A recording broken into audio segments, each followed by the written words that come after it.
Everyone, if you can't hear us, ask us to speak up. We were going to plug it into that little thing down there. And if you're listening to this on the podcast and you can't see what the little thing is, it's a little speaker. But yeah, so thank you for coming along. Can we have a quick show of hands of who's listened to PodCrash before? Okay, so you know what you're in for. For everyone that for everyone that hasn't, just take a little minute to go over what we do. So Phil and I, actually all three of us were at the Rio Olympic Games. I won a gold and silver medal. Doull won a gold, just about, and Phil won a gold as well, doing the thing he does, which is the best man one in the world. And basically, we chat to different athletes from different sports. So we've had mainly cyclists, but we've had big wave surfers on, CrossFit. Who else? Canoeing. Yeah, many sports. Weightlifting. Yeah. I'm not even on the podcast, but I know more than you do. I haven't introduced you. It's fine. You can speak. So basically, we think that if it's athletes talking to athletes, we bring something different to the table. And the cycling podcast, who's up after this, I recommend that you go and see them.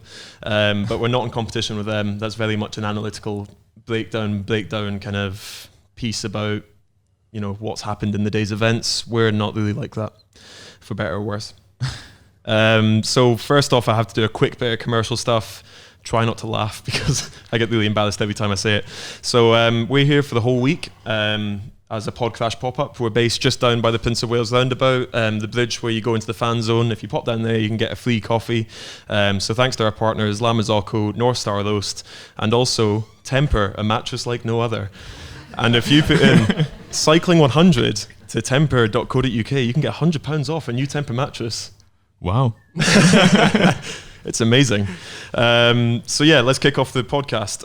So Doull's actually probably our most frequent guest, so we went for the safer option of getting him on this one, basically. So what do you think of the podcast so far, Doull? Yeah, I enjoy it. As you were kind of explaining earlier, it's nothing like the cycling podcast. I think the cycling podcast actually have knowledge of cycling to start with. And this is kind of a bit more off the hook, I guess, and kind of just more of a conversation between friends. And, you know, that doesn't necessarily mean the podcast stays within the realms of cycling. You can end up talking about anything. So it's kind of more of a conversation. And the quick one, which I forgot to mention in the introduction, is that you might notice that Chris Lawless isn't here. Unfortunately, he couldn't make it this evening. And we wish him all the best in the future. Yeah. But Chris Lawless was one of your favourite episodes, wasn't it, Doull? What was it the agent said? That boy should not be allowed to speak in public. It's harsh.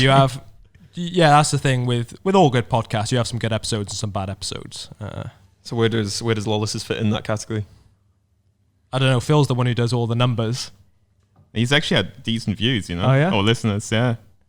Well, there you go. He's done all right. There you go. Mid-table. But we've created some controversies over the past as well. So is everyone familiar with Dan Bingham the other day in the mixed team time trial?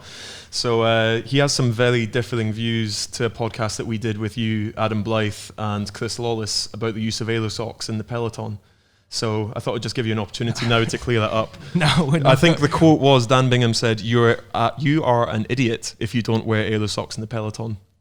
Well, I wear Aero socks, yeah. Oh, right, okay. Yeah. So you've changed your tune now? No, I've always worn Aero socks. Oh, right, okay. I think he was on about live there. It's a deeper issue with all the British stuff, but we'll keep it light tonight. Yeah, well, Adam Blythe, actually, good shout out to him, has got his own range of socks, which are not Aero socks, but they do say Aero socks on the side of them, because he's very much against the introduction of any kind of Aero wizardry in the peloton, basically. So have you been keeping up the world champs so far? Yeah, I have. I've watched pretty much every day so far. It's been wet, and the big thing I've taken from it is there seems to be a lot of mechanicals, a lot of punctures on the course, so whether that plays a factor for Sunday, we'll find out. A lot of puddles as well. So a Danish guy hitting a puddle today, didn't we? Yeah, there's a clip on online. I put it on my Instagram actually, and you got to love the guy's commitment. There's literally must be, I don't know, a couple of feet of standing water, and he goes into it at 60, 70k an hour on his time-top bike in the skis. It didn't end well for him. Has everyone seen that video though? The middle of the road isn't actually that bad. I don't know why he just thought, I'm going to take it straight through the race middle. In line, mate. Race in line. Yeah. I think at one stage he's actually underwater. The first time someone ever drowns in a cycling race. But do you think, on a serious note, do you think it was a little bit too dangerous to be loading out today? No, I think it was okay. I think you just have to be sensible and be aware of your surroundings. A prime example is like this Danish guy just riding on the pedal. And I think it's with anything, especially with the time trial, when you're pushing and it's the world champs, you're going to be taking risks regardless. So whether it's a wet circuit, a dry circuit, there's always going to be incidents. But obviously you're more prone to have them on a wet, twisty up and down circuit. Because there's a few people on Twitter saying that they thought it should have been stopped. So like Tony Gibb, thus Downing and all that kind of thing thought that it was over the edge. Have you ever been in some races that you've thought this really should be stopped? Yeah, a fair few, but it never happens. The show always goes on. Probably the one which sticks out most is Strade Bianchi last year. It was like 0-2 degrees, raining, snowing, racing on gravel roads, and it was just absolute chaos. But yeah, once the race starts, it never really stops. And so you're not someone that's ever jumped a level crossing then? No. Made a one-day classic? No, fair enough.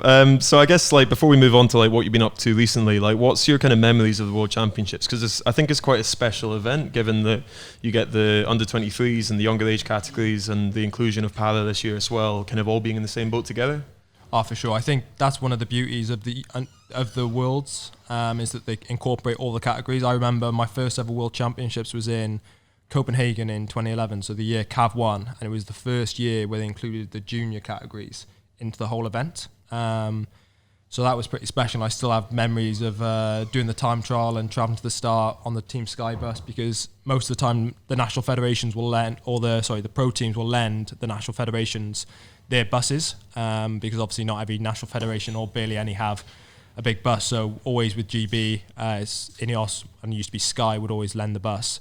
And then they allow all the different squads and riders to use it. So as an 18-year-old getting to travel to the start of the Junior World Champs on the Sky bus, sitting in maybe Brad's seat or Cav's seat, it's pretty special. And that was kind of the overriding memory of just sitting on that bus and thinking, wow, this is what I'd like to be doing in the future. And I never envisaged then 8 years later that I'd be here riding the Elite Worlds, obviously riding for Ineos for a few years and Sky before that, and kind of take that bus for granted now. So by it's like an everyday occurrence. It's like just how you get around. Because the Ineos bus is here right now, isn't it? Yeah. So the Ineos bus is down here with Chris Slark, our bus driver, Slarky.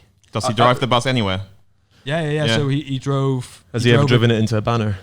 No, he hasn't done a green edge. Oh, right, okay, good. No, we gave him a lot of her. Will I just swear on this podcast? What, when your coach broke his leg stepping out the bus? What?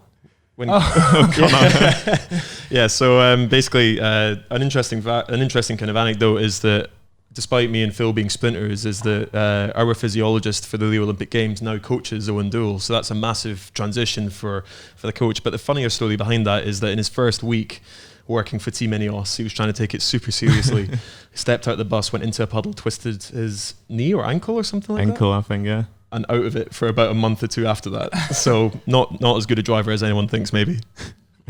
Had to move it after that, I think. But so when you were in the hotel and stuff like that, did you get to like chat to your idols and stuff like that, or was it kept quite separate? It is separate to a degree, because at the end of the day, especially in Copenhagen, obviously most people know, obviously Cav went on to win the race, and there was the whole Project Rainbow behind that, so they were pretty dialed on stuff. But a lot of the pro guys are really good with the younger guys, especially the under 23s, and will say hello or chat to you a bit, at dinner.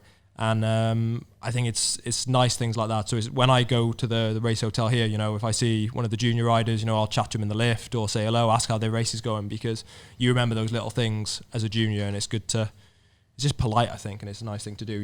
We are one team as GB. Obviously, I don't know many of the younger guys racing, but give it 5-6 years, they could be my teammates. As a slightly interesting point, I actually heard all the juniors are getting shipped off before you get in that hotel.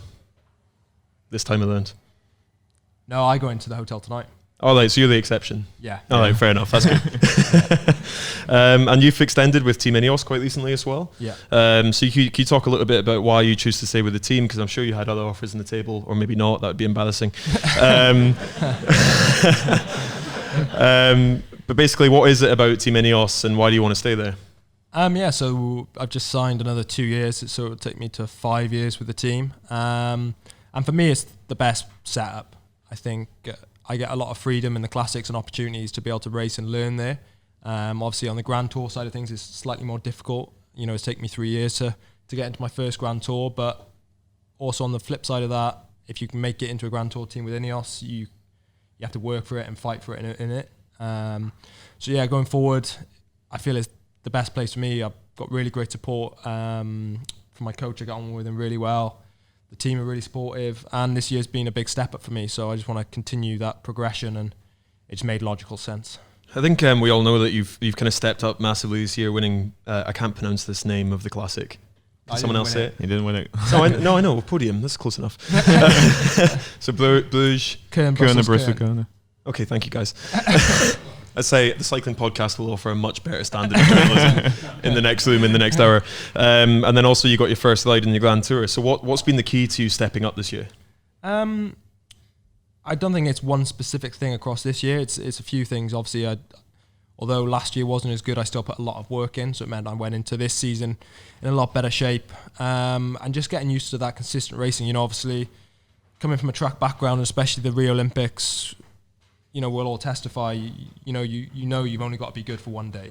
And obviously you give your best for world championships, European championships, but the whole focus and everything you do is on the Olympics.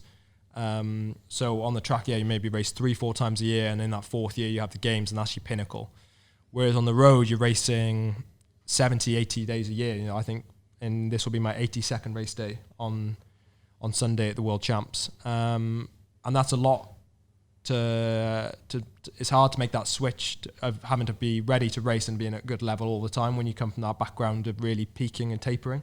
So it took me a little while to get that consistency, and that's one big thing with the team is you have to be consistent so you can be relied upon in races. If you're good for a couple of races in the year, you're never going to get into a Grand Tour team because there's that if. If you could do one stage race and be really good, the next one not be so great. And so they kind of think, over 3 weeks, we need you consistent because most of the time we're going to be aiming to win these races, and you need a team you can support. So yeah, that consistency takes a little while, or it did for me anyway. And the team is so competitive as well, isn't it? With like so many Grand Tour winners in the team. So it's even harder to make a Grand Tour team. Yeah, exactly. I think, as of next year, we'll have 4 Grand Tour winners in the team. And 3 of the last Tour de France champs. So to make a Grand Tour team next year is going to be difficult again, because I think they'll be aiming to try and do the triple next year with that roster they have. So yeah, you always have that infighting, but I think it's the same as what makes GB so successful. Can I pick you up on the infighting point? Is it actually infighting, or is it good? Not infighting. No one's like slapping each other for spots.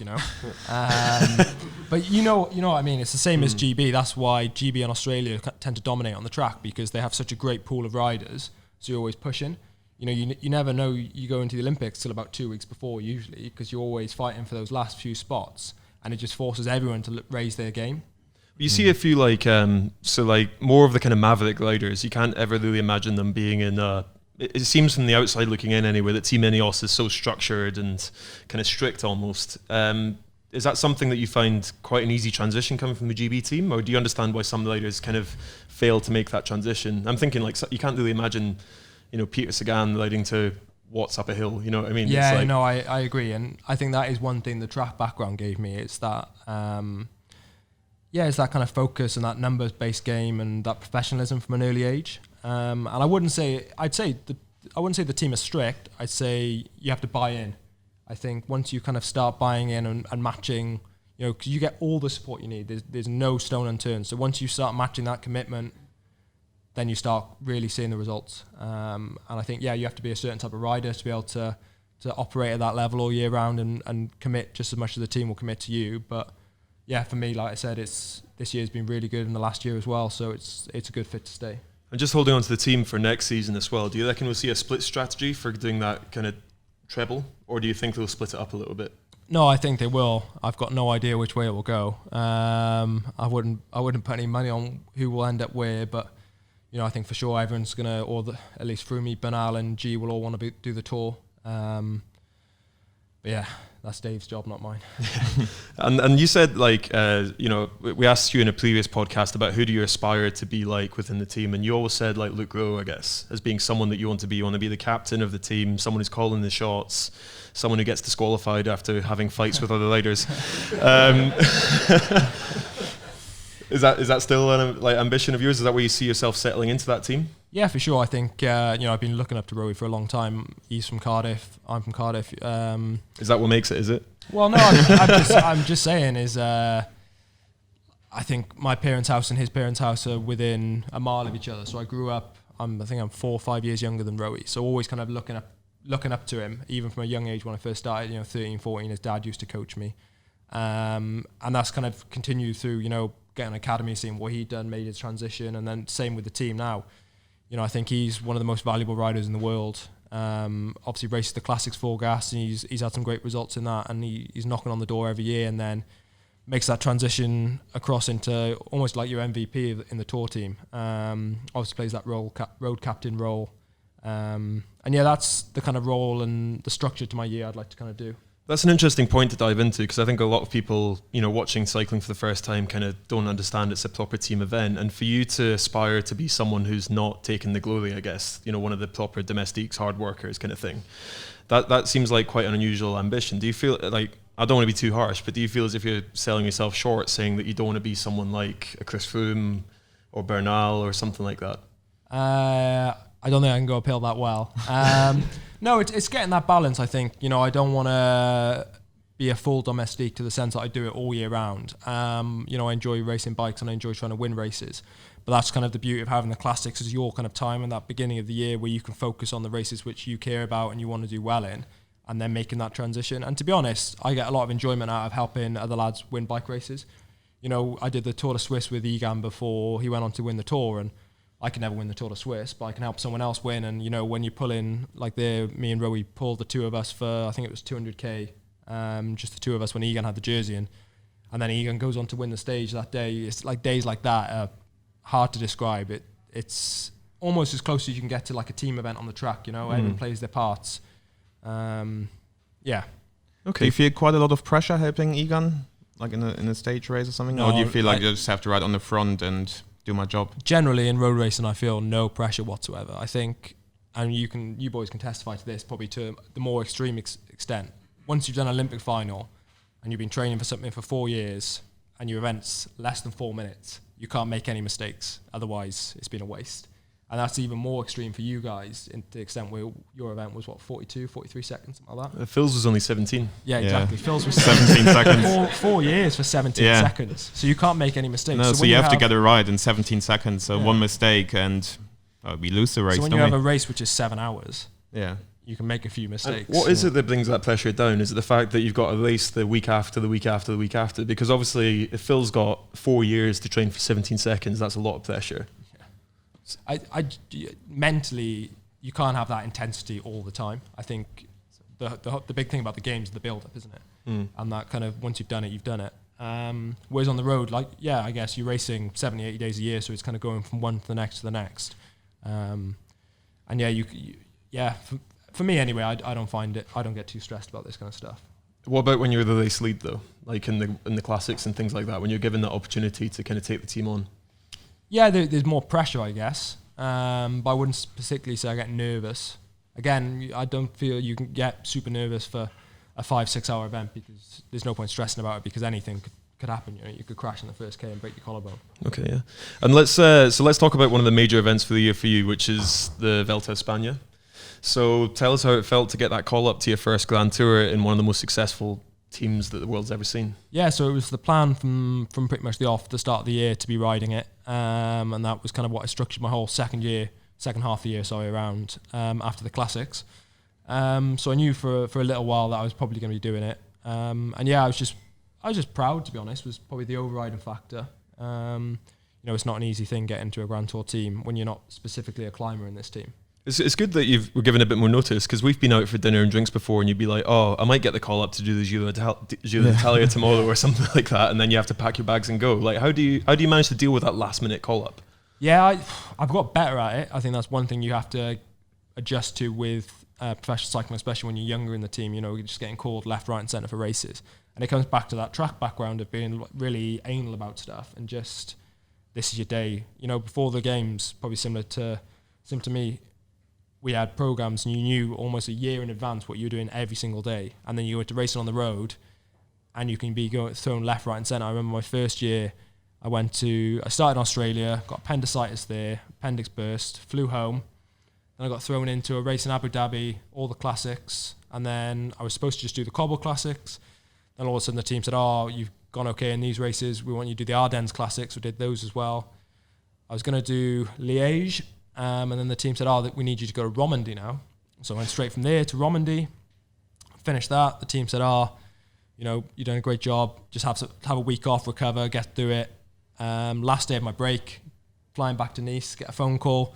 One of the lads got a knee injury. You have to go to California tomorrow. And it's just kind of that. You just got to be ready to adapt to it. And that kind of stuff would never happen to Froome or G, but it's something you kind of have to go through when you're a neo pro. It's kind of classic. And your suitcase is always packed then? Yeah, pretty much. I've literally, when I get home, take the dirty washing out, clean it, put it back in.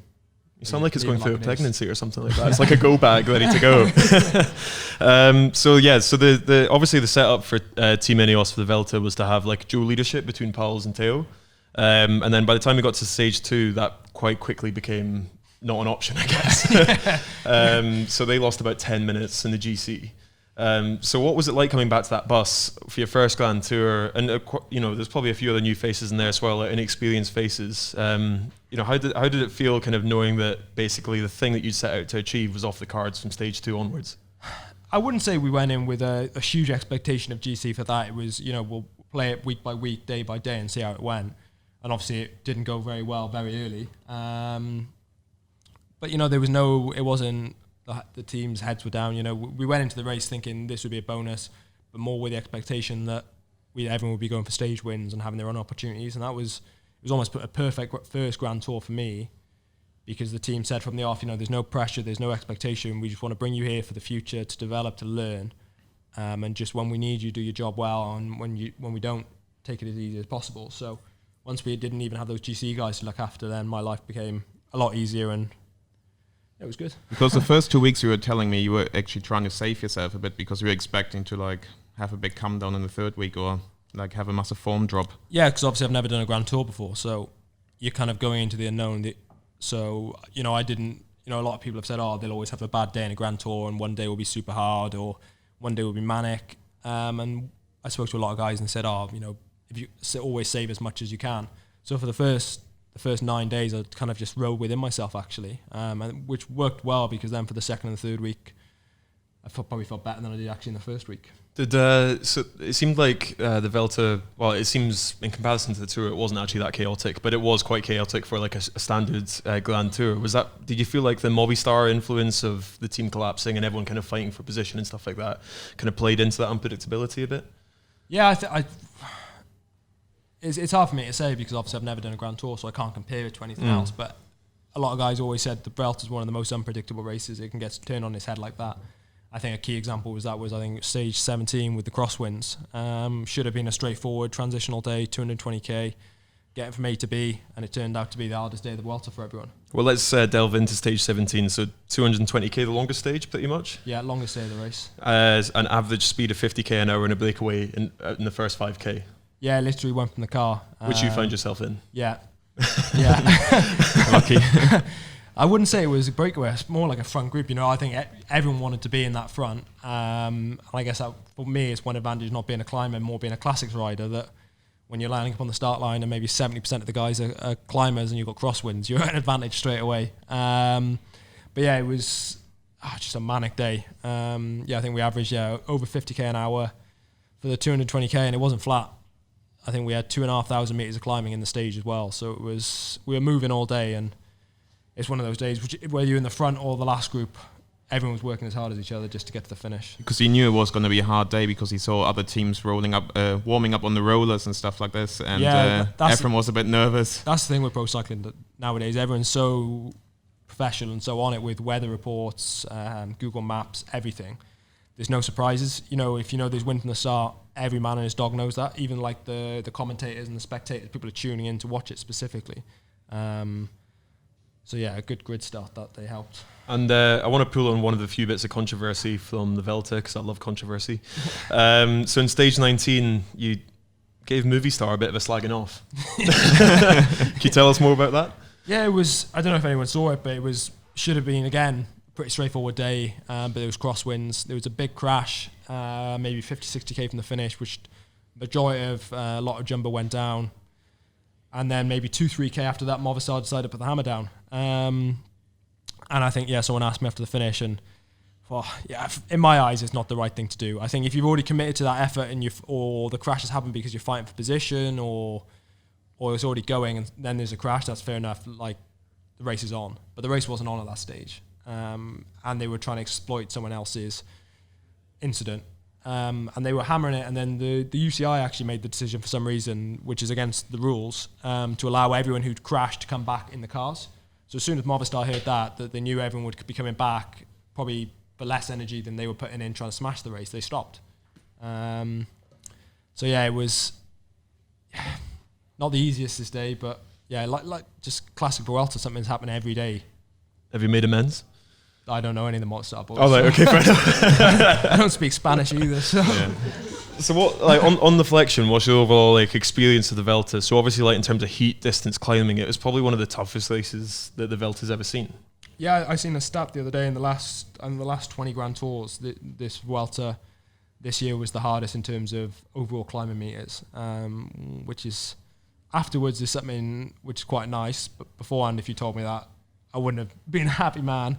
But no, I'm happy overall. Obviously, with the Worlds this Sunday, hopefully it put me in good stead. 3 weeks of racing around Spain. But yeah, just nice to get a Grand Tour under your belt. I feel once you get that first one, it's kind of the pressure's off a little bit, and then you can kind of, you can be good and perform in these races, so you can start planning for next year and trying to get into them again. You said to me, if you do your first Grand Tour, it can have like a massive impact, or it's life-changing to do your first Grand Tour? Yeah, a lot of guys say physically you kind of step up a lot, and especially for the classics, you see a lot of the classics riders doing the Vuelta, because it leaves you at the end of the year on such a high level. It's good prep for the Worlds, and then it means when you restart in the start of the year, the form kind of comes back really quickly, and you kind of make that progression then in the classics. So hopefully I'll step up again. You raced on Thursday, didn't you, with the GB team? How did that go? Oh, it was not nice. So as the GB team, everyone, to be fair, sat down at the start of the year and said one thing we want to try and do as a nation is race more together. So when we come together for the Worlds, we're kind of more familiar. And to be fair, most of us already are, because we're either on academy together or we race on Ineos together. But it was something we wanted to do. So the national team put in place a race in Belgium. At the time, most of us didn't think we'd be doing the Vuelta, which finished on the Sunday. We raced 4 days after the Vuelta, and it's probably the worst possible race you could do. It's like a glorified crit in Belgium, basically, and the three of us who raced the Vuelta did not finish. I guess you had No. I guess you had a few tap waters after you completed the Vuelta. Yeah, just a couple. Okay. Good. So I think like. How do you think you go into the next Grand Tour? Like, is there any kind of preparation you can do for that? Like, so for instance, like we do run-throughs for our event again and again in the track centre. We'll do full distance, but is there any way to possibly prepare yourself for Grand Tours? No, I don't think there is, to be honest. Obviously, you can't do a 3 week training block, and the most you really train for is 3 to 4 days. But I think it's just learning from what you did before, maybe tweaking your weight here and there. Just a few things, nothing major. Well, I think we all want to see you in a Grand Tour again, and it was pretty nice to have you in there as well. So one of the things I want to talk about now is, though one of your mates, Chris Lawless, isn't here, we're actually seeing the reintroduction of John Dibben back into the full peloton, and used to be called, actually no, there was a competition there was my flatmate Cian and Maddie, who's now in the Team Pursuit team. We were called Keenan and Cal, basically, which is a play on a TV show which was on Nickelodeon ages ago. But you two were almost seen as close. So how is it going to feel to see him lock up at the odd race here and there? Yeah, no, I'm looking forward to it. Obviously, he was on Sky for 2 years, and then stepped down this year and rode for Madison. But yeah, just great to see him getting another opportunity. He's probably one of the most talented guys I've ever raced with. But he just had he was a bit unlucky last year. In his first year with Sky, he won a World Tour time trial, which, not many guys can do.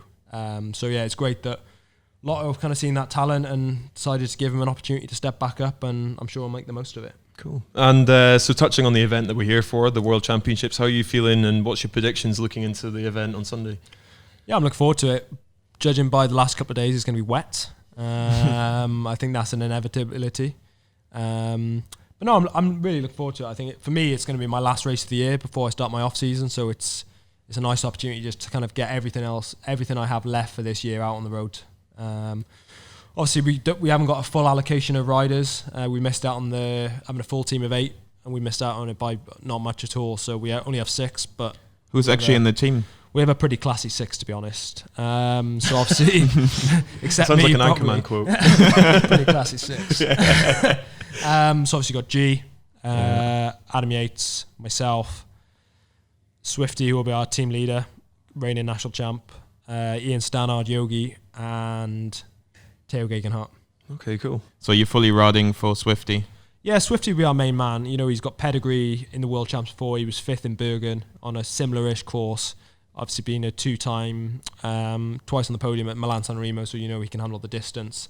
And he loves Grim Day, and he's from Yorkshire. He does love a Grim Day, yeah. So it's almost perfect for him. And he'll be doing rain dances the night before. And what's your role in the day going to be? So I'll have one of the kind of the earlier roles, I guess. It will kind of fall to me and Stannard to protect the guys into the circuit. You know, anyone who's watched the World Champs which have been on so far with the time trials, when they've done the laps of Harrogate, you can see how technical and narrow it is. So I think if you're not in the first 30, you're going to be spending a lot of matches. So yeah, my job will be to keep the guys in as good a position and save as much energy for as long as possible. So straight to the pub after a couple laps then? Yeah, straight to okay, yeah. See you there. And so I guess some of these guys are going to be roadside. Obviously, when it comes to Chris Lawless, who isn't here, people shout Wigan Wagon Wheel, Pigman. Yeah. Any other nicknames I've missed out here? What's going to catch your eye, basically, is what I'm asking. What should these guys shout at the side of the road if they see you flying past? Something in Welsh? To be honest, I think I genuinely think it's going to be that busy and noisy that you won't be able to pick anything out anyway. No, these are the hardcore, mate. They'll be able to say something. I've got a microphone. Yeah. Tannoy. So yeah, I'm guess basically now we're just going to open the floor up to questions. Where it's going to sound a bit weird, but because you guys aren't mic'd up, Phil actually is going to repeat the question. Am I? Okay. So if you have any questions for myself, or Doull, or 2016, or GB Cycling, Team Ineos, anything like that, stick your hand up. And anything. Love Island. Love Island. Oh, I actually I'll ask the question after. Oh. Mate, you're not part of the audience. You can't ask a question now. Well, would you like to ask your question now? Sit in a chair. Well, I think we forgot the 6 days with Cav. Oh yeah, shit, the 6 days. Okay, sorry, everyone, keep your hands primed and loaded. We've got one more question before we move on to that. So it was on Twitter recently that you and Cav are going to be riding the 6 day together as a team. Yeah. Nice little pairing, and I think there's a lot of cycling fans out there who kind of salivate at the prospect of you two riding Tokyo together as a marathon pairing. Do you think that's likely, or you keep teasing us a little bit about whether you'll be in Tokyo or not? So it'd be good to clear that up right now. Chances are probably no. Oh, there. I'll give you the straight answer. Yeah, I think just with how it is, it's going to be really hard to make the team for Tokyo, just in the sense of the road commitments I have for the next couple of years. Obviously, I've signed another 2 years for Ineos, and obviously I'm paid to race on the road, so I have to respect that contract. And you would have to ride a World Cup as well this winter. I'd have to, I guess I'd have to do that. Yeah, I always feel like Team Ineos have a bit of a sympathetic bone to guys who want to do track. So you've seen with the Italian guys, they let someone Ghana, yeah. Light in there. I think they would, but for me, the big focus is the classics next year, and I really want to make that step up and be up there in the bigger races. And obviously that falls in the middle of your World Champs, the World Cups, so it just doesn't really fit. Which classic are you targeting? Just all of them, mate. All of them. I'll take any. I'm not picky. You need to go There's through the cobblestones with 17 different frames or whatever. Magnus Buckstead told us. Yeah, he told us that the other day, didn't he? So now we're going to open the floor up to questions. Don't be shy. Ask us anything. Has anyone got any questions? And if you don't, I'm really hoping Jess has got a question prepared because she's the co-host of the event. So yeah, has anyone got any questions particularly? Yes. Oh, thank God. So obviously being a professional rider, and obviously it is your job to ride, but would you say more of kind of like a corporate career riding for Team Ineos rather than kind of having the opportunities where some of the EF riders have to live out some dreams doing alternative calendar stuff? Would that be something that you'd be interested to do, or would that not be the case? Yeah, I'd say I don't particularly see riding for Ineos as like a corporate career or anything like that. You know, in my head, I don't really have a job. I just have a hobby which I get paid for. But in terms of the alternative stuff, yeah, I would love to try and do some of that kind of stuff. But obviously, even if you're paid a certain amount to race on the road and then you go and do a red hook crit and you break your collarbone, the team aren't going to be too happy. But you know, it's like doing the 6 day, for example. You know, it's not exactly an alternative race, but different types of racing. Yeah, I would like to do something like that in the future. Well, we found the perfect stand-in for Phil the next time he's not available. So thank you, sir. It's a long question to be fair. Couldn't remember. Do you feel like riding for Team Ineos is a job? Nailed it. Yeah, thanks. Any other questions from the floor? Yeah. How do you mentally prepare yourself? It's like a 3-week Vuelta. How do you mentally prepare yourself in like a Grand Tour? What? Yeah. Oh, okay, that's close enough. I think you have to take it day by day. I think if you're one of the things you get at the start, you get obviously the whole route book, which is it's almost like a Bible. It's so thick, and then you get route cards for every single day, and they're about this thick. And you kind of first get and you kind of can't help yourself flicking through the stages. And one of the older guys said, "Oh, don't do that. Just literally take it day by day." I think if you're thinking, 3 days done now, 18 days to go, I think it's a bit daunting. Whereas if you're just thinking, it's another day done, or maybe 3 days to the next rest day, then reset. And to be honest, it was something I was kind of a bit worried about, thinking mentally how I'm going to cope with doing that. Because, you know, you can do a 7-8 day stage race and you can get to the last day and just be nailed and thinking, I don't want to be here, I want to go home, like, what am I doing here? And it could be tough. But I didn't actually find it too bad in the Vuelta. I think you just get so numb and into such a routine and so tired, I guess, that it's just wake up, at breakfast, get on the bike, ride for 5 hours, get on the bus, massage, bed. You just kind of get into that routine. And one thing I found actually after finishing, just having this week at home, is I kind of feel a bit lost. I don't know what to do. What did you think James Knox was thinking when he crashed and he had to do another race the day after? Oh, I didn't envy him there. Noxie, one of the British lads, was sat 8th overall in the Vuelta, and he crashed on the day Movistar took it up, and he was a skinned man. He was a skinned man. He didn't have much left on him. But to be fair, he soldiered on, finished 11th in the end. Yeah. On a side note, I've actually done a red hook crit. Oh yeah, I forgot about this. Yeah, I got dropped in the second lap. Really? It's actually really hard, yeah. So if anyone doesn't know, it's fixie crit racing. So you have to, weirdly enough, it takes a lot of energy to like slow yourself down with your legs, I guess. But to be fair, Jess, you've done it for you, haven't you? So to be fair, I remember hearing about this, and the story I heard was Rockstar very kindly. Yeah, Rockstar Games, the publishers of GTA and all that kind of thing. The sponsor of Red Hook Crit. Yep. Flew you and Kian Amadi over to New York to compete in the event. They did, yes. Under the pretext that obviously being track riders and Olympic champions and European medalists and all this, that you'd actually be quite good at it. But obviously we know how you got on. Kian with the more endurance background. Kian crashed like 4 times in the qualifying.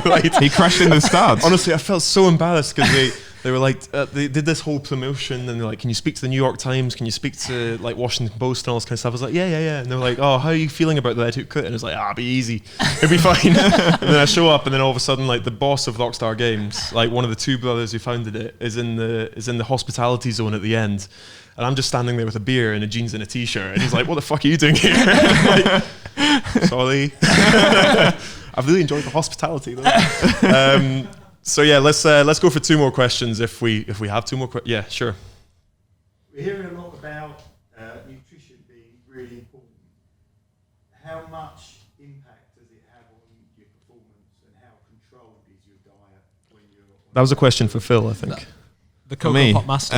Well, I guess... what did you eat leading up to the Olympics? Let me explain first. I think for track sprinters, the nutrition isn't as important as for the road guys. We just need to have a lot of protein and just have our power to weight ratio needs to be decent. Cocoa Pops. Well, I think for the road guys, they need to be as light as possible and as lean as possible. Just like Phil's repeated the questions here, can you actually repeat what Phil should have said? Well, I'm following Alberto Contador with the Cocoa Pops. To be fair, I think my favourite nutritional approach I've ever heard is the Ed Clancy diet. Where he actually got gout because his diet was so bad.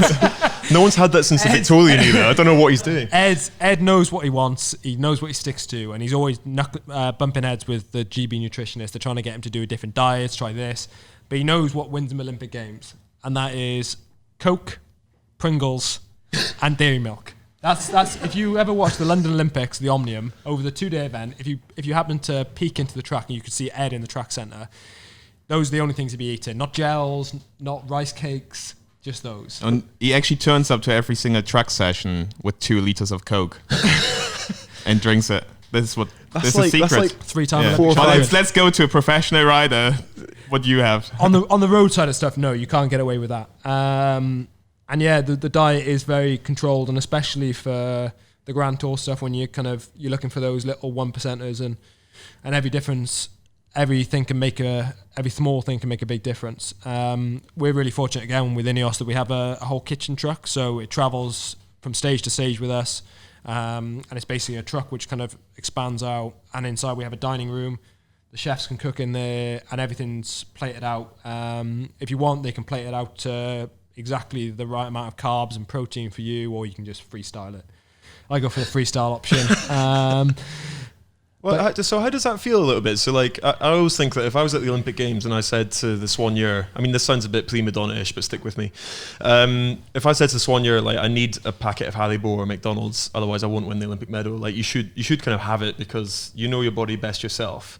Like, how is freestyle still the way that you go, or is it when it comes to a Grand Tour you realise that you have to look at the longer picture? No, I think you have to look at the longer picture, especially in a Grand Tour, and that was one of the things I was a little bit concerned about. Is it's normal if you do a race to put on, say, a kilo over the space of a 7-8 day race. So if you're doing 3 weeks, you could put on 3 kilos. So it's just getting that weight balance right. You know, obviously eating enough that you can still perform and get the best out yourself, but not overeating. And that's where the whole team and the sports staff there come in. You know, obviously they'll check the Garmin files, check how hard a day you've had, work out how much you actually really need to refuel afterwards. And to be fair, it's not like if someone said, "Oh, this is the day this has been. Here's your food," and I finished and I was still hungry, I'd eat more because you know it's getting that balance of listening to your body. I wouldn't say that because well. I visited you guys at altitude in Isola, so they had been up there for like 3 weeks, and it was honestly like stepping into some like Antarctic research laboratory where they'd not seen humans in like 10 years.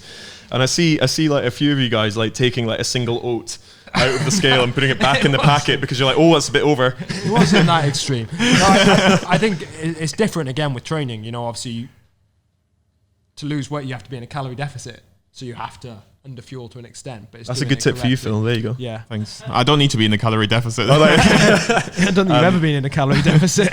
Maybe. So we'll go for a final question from the floor.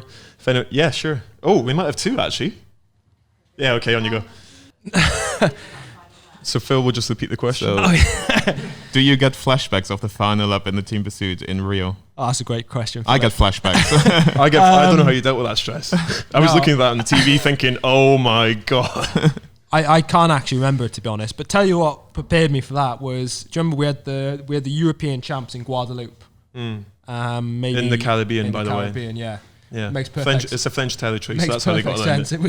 It was a good European champs. Oh, it was awesome. Yeah, jet skis and everything. But a similar scenario actually happened in that. We're in the European Team Pursuit final against Germany, and outdoor track. Someone had called 3. I swung off thinking I was done again, and again 2 guys left. So we just about won that one, but I guess because it happened before, it was kind of maybe ingrained a bit, and I just autopilot kicked in. But no, I can't remember a thing about it. I can just remember crossing the line and looking up the scoreboard. That's about it. Can you guys remember yours? Can I remember mine? Yeah. I just remember thinking how fresh Phil looked and how fucked I was, basically. You sat in that gate thinking, please, Phil, go slow, go slow, go slow, go slow. No, it all came together somehow. I don't know. I'm still kind of scratching my head as to why now. Jess, have you got a final question?